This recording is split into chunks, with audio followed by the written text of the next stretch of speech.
So I got 100 in psychology, but let me be real. It wasn't luck, it wasn't vibes. It was a system, structure, and strategy. And today I'm spilling all the tea on exactly what I did so you can do it too. Let's go.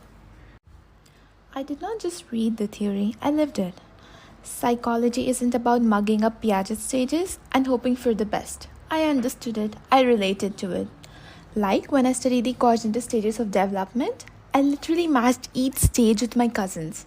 Like sensory motor, that's my baby cousin, who absolutely enjoys playing peekaboo and keeps throwing the spoon on the floor.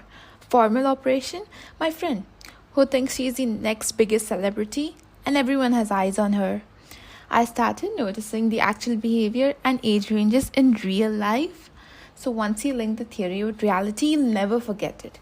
This can be done for literally every concept in psychology, like for different attachment styles, for delinquency, psychological disorders, etc. Experiments are to be seen, not just read. Experiments aren't stories, they're actions. Reading about them was not enough for me, so I watched videos. Every experiment, every test, like the thematic apperception test, when you actually see something happening, it sticks. You remember the steps, the reactions, the detail. So don't just read, watch, observe, and absorb. Passive studying is just the first step. Reading is step 1. Understanding is step 2. But if you stop there, you're setting yourself up to blank out during the exam. So active learning is the key.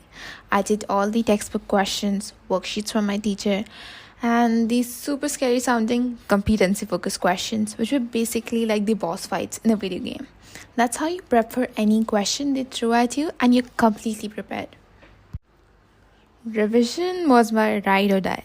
Let's be honest, with physics, chemistry, biology, psychology, it was easy to neglect psychology. But learning a chapter once before mocks and then again before boards? No, that's not enough.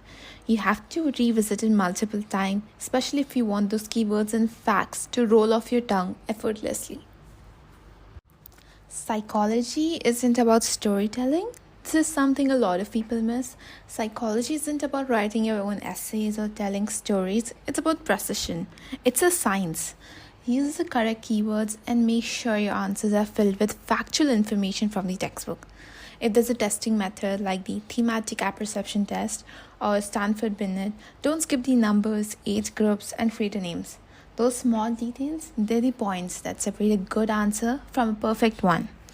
Always remember, mention the psychologist's name behind the theory, the years, ages, scales were applicable, and use textbook terms. Examiners look for that. It's okay to write in your own style of words, but don't leave out the accuracy. Let your personality shine around the facts, not instead of them. Use real-life examples wherever you can. One of the biggest green flags for examiners, including relevant examples in your answers. Psychology isn't just about throwing terms, but it's about showing you actually get it. So whenever you define a theory or concept, if possible, back it up with a real-world example. Like writing about operant conditioning, throw in an example of parenting or school punishment. It does not have to be the same one from your textbook, not the same example about the child observing his father, showing the same negative attitude towards his neighbor everywhere. Instead, you can use your own examples, but make sure they're accurate by cross-checking with your teacher. Makes your answer more relatable, easier to remember while studying, and helps the examiners see that you understand the concept beyond rote learning. Even if your example is short, make sure it fits perfectly with what you're explaining. That's when that matters. Real life cases make it real. So if you have got time, deep dive a little. Listen to your teacher when they talk about real psychological disorders when they have encountered it, or explore lifespan milestones through actual stories. That's how it becomes real and unforgettable. I love those moments in class where we went off script and just talked. So here's my study timeline. You can remix it or copy it, but I do suggest doing what works for you. This was my rough timeline for ISC. During the summer vacation, I finished intelligence and ability and personality.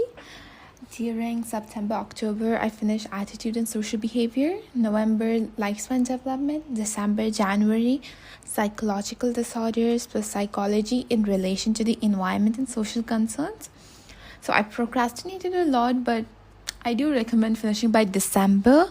That's always the best. And January, February is for pure grind mode, past papers, competency focused questions, worksheets, and completely focus. Do not forget the competency focused questions. They will take you from a level 9 to a level 11. These are the resources that I use that can be helpful for you too. I use Chaya religiously. That's amazing for the keywords and straight to the point stuff. But the last chapter wasn't there in Chaya, so I had to use Baron. Baron gave the whole big picture and it had a lot of information. That was good too. And if you don't practice these CFQs, you're just playing yourself. Also watch a lot of videos on YouTube for different concepts. There were a lot of animated ones, and then as I told you, I watched different experiments. So you can use YouTube videos too. A lot of students sleep on the project plus Viva part and they just finish it along with their studying. They don't give it a lot of importance, but this is the making or breaking part.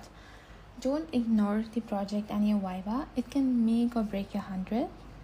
The project is not a side quest. It's a part of the whole deal when it comes to scoring that perfect 100. So use your summer vacation wisely. Start by sending the form to literally everyone you know in the right age groups and categories. Male, female, parents, children, whoever fits. I sent it to a lot of people just to be safe because not everyone actually fills out the form. The form was long and not everyone cares. So once you have enough responses, start working on the project immediately. You had some time to prepare of the written content before collecting the responses. That was before the summer vacation. So I didn't wait till the last minute. Now comes the scary but crucial part, the Viva. Please attend any mock Viva your school offers. It's basically your only chance to practice for something most of us really never get to rehearse.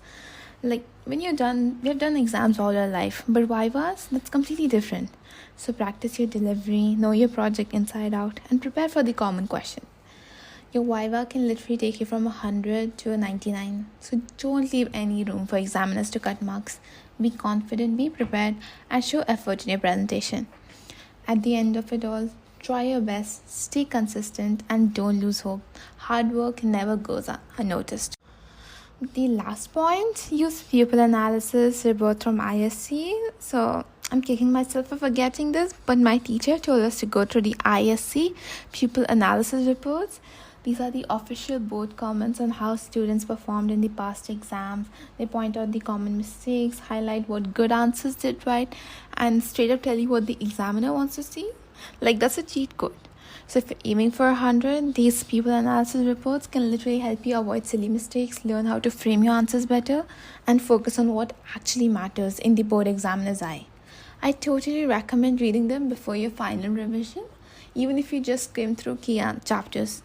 That will help you frame your answers easily and up to the point. That's how I scored 100. It wasn't luck, it wasn't magic, it was a whole system. So you don't have to copy me exactly. Find what works for you and stick to it. Psychology is actually a very fun subject if you give it the attention it deserves. So I hope you get the success, and if you're aiming for 100, you get that too. So now go revise before you forget what Piaget even said.